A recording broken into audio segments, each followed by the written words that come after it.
Magandang hapon po sa inyong lahat. Hello? Hi?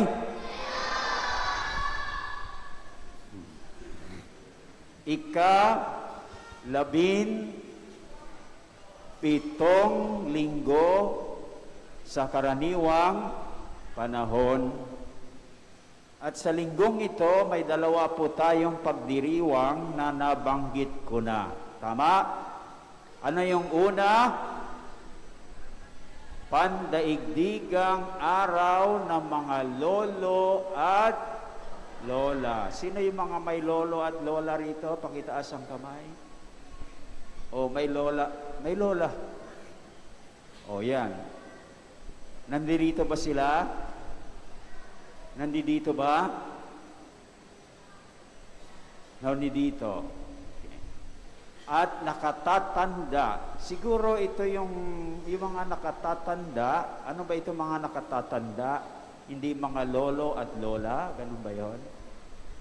At ang ikalawa ay linggo ng misyong Pilipino.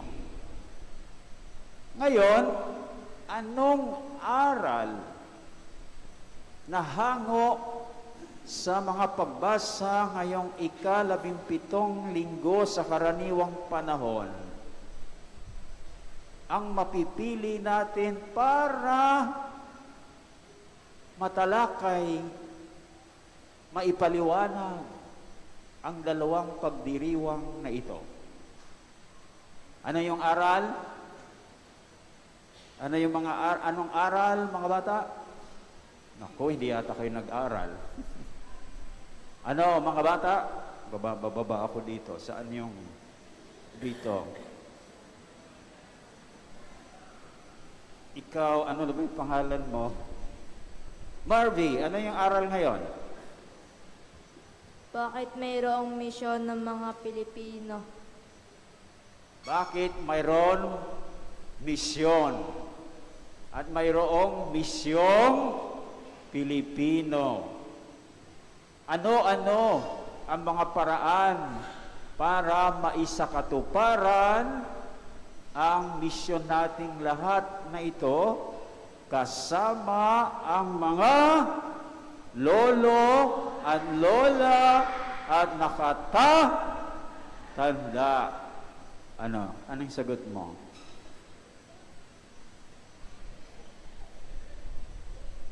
Ngayon, una, bakit po tayo may misyon? Sa liwanag ng aling pagbasa natin ito matutunghayan sa ikalawang pagbasa mula sa sulat ni San Pablo sa mga taga-Efeso. Mga bata magagaling, no? So, ayon diyan sa ikalawang pagbasa mula sa sa sulat ni Apostol San Pablo sa mga taga-Efeso, bakit mayroong misyon? Dahil sinasabi diyan sa ikalawang pagbasa na mayroong iisang Diyos. Isa ang Panginoon, isa ang Espiritu Santo, isa ang pananampalataya, isa ang pagbibinyag, isa ang katawan. Ano itong katawan? Katawan niyo? Kanina, ano? Katawan ni Kristo na walang iba kundi ang simbahan. Kaya iisa lang ang simbahan. Iisa lang ba ngayon ang simbahan? Marami. Katolikong simbahan. Born again na simbahan. Iglesia ni Kristo na simbahan. O yun, simbahang Katoliko. Eh dapat, sabi ni San Pablo, iisang simbahan lang. O, bakit marami?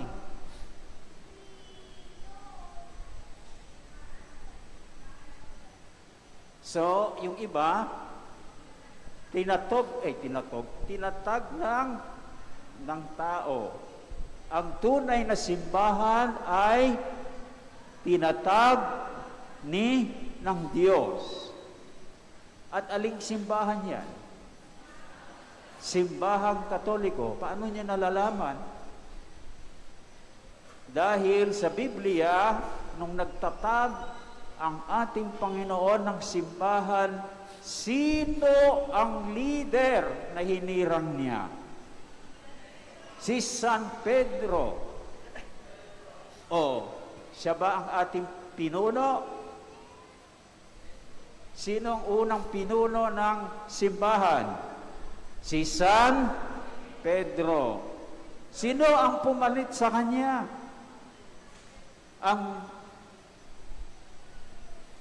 Sino nang kahalili ni San Pedro?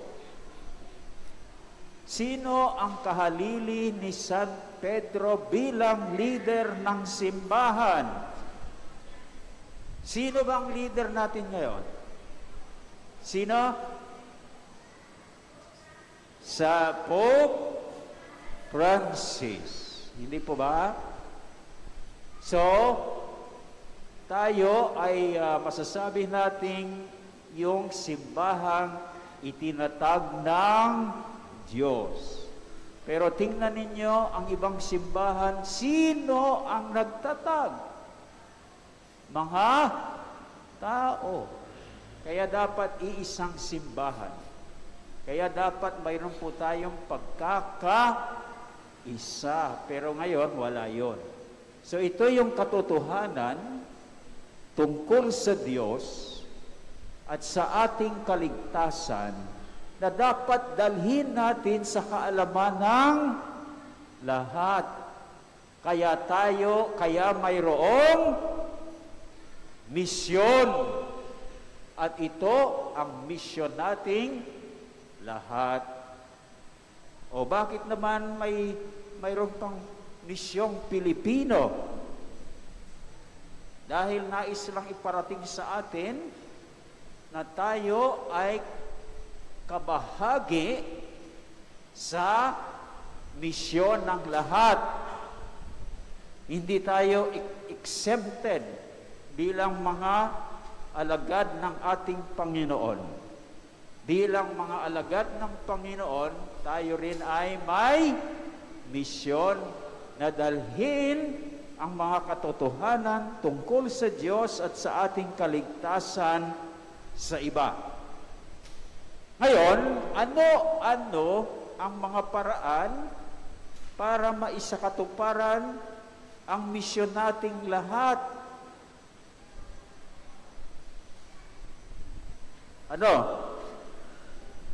May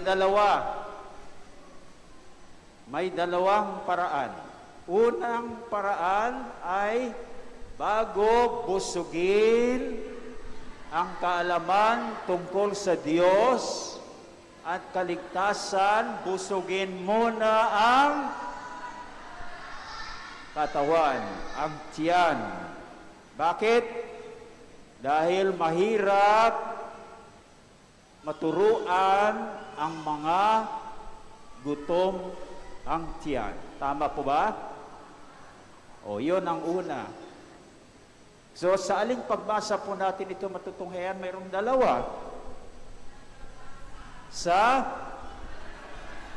unang pagbasa mula sa aklat ng mga hari. Ang ikalawa, sa mabuting balita ayon kay San Juan. Ngayon, sa unang pagbasa mula sa ikalawang aklat ng mga hari, sino ang bumusog muna bago isakatuparan ang kanyang misyon? Si Propeta Eliseo.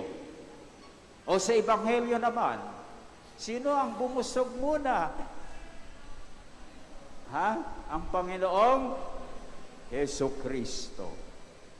So yan ang una na paraan ng pagmimisyon. Ikalawa ay sa pamamagitan ng sulat. Bakit nangyari ito? O, anong nangyari dyan? Dahil sino ba ang gumamit ng sulat para magmisyon? Si Apostol Pablo. O, sa aling pagbasa ito? Sa ikalawang pagbasa. Bakit ginamit niya ito? Dahil siya ay nasa bilangguan. Kaya tingnan ninyo, kahit na siya ay nasa bilangguan, patuloy pa rin ang kanyang pagmisyon. Okay? So, may mga pagkakataon na dapat gamitin ang sulat sa pagmisyon. Ngayon, ikaapat, ano ang paraan para maisakatuparan ang misyon nating lahat na ngayon ay kasama na ng mga lolo at lola at ng mga nakatatanda.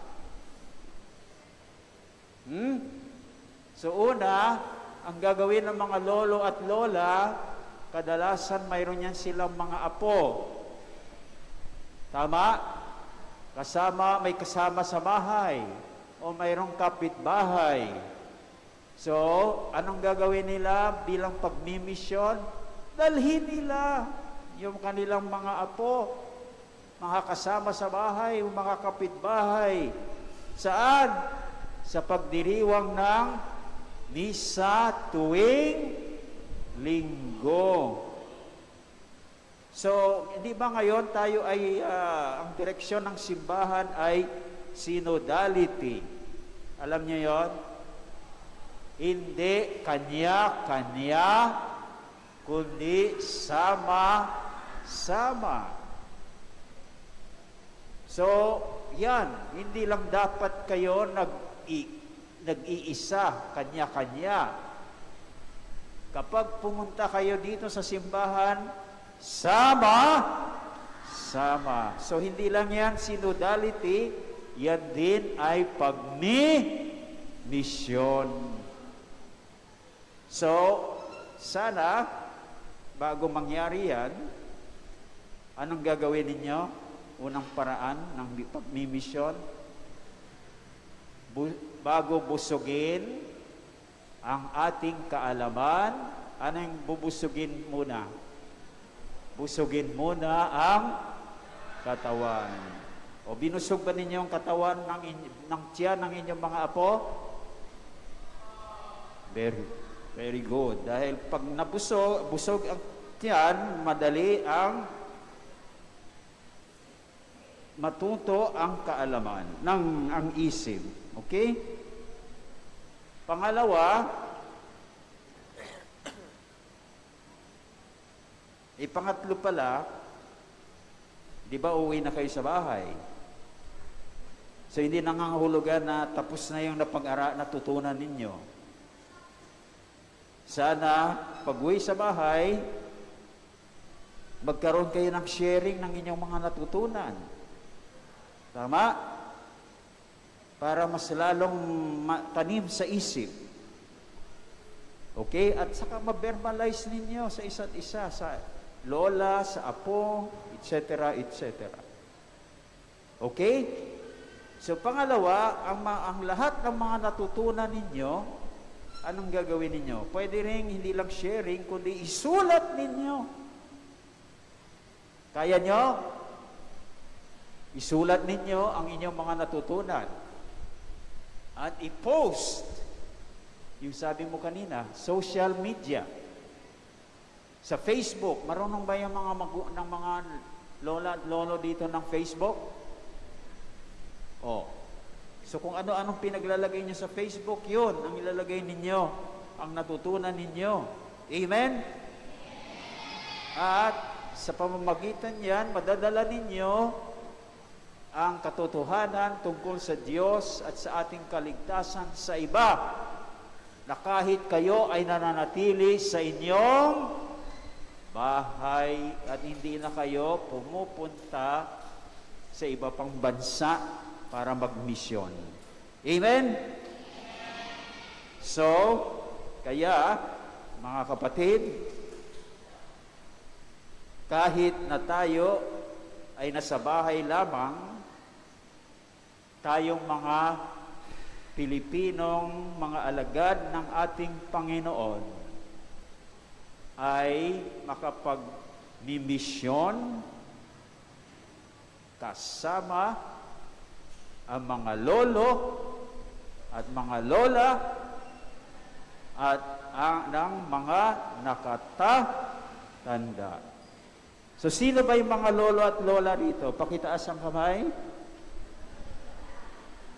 Lolo at lola. O, aminin. O, lolo at lola, nakatatanda. O, palakpakan po natin yung mga lolo at lola natin at yung mga nakatatanda. Happy grandparents and happy elderly day to all of you.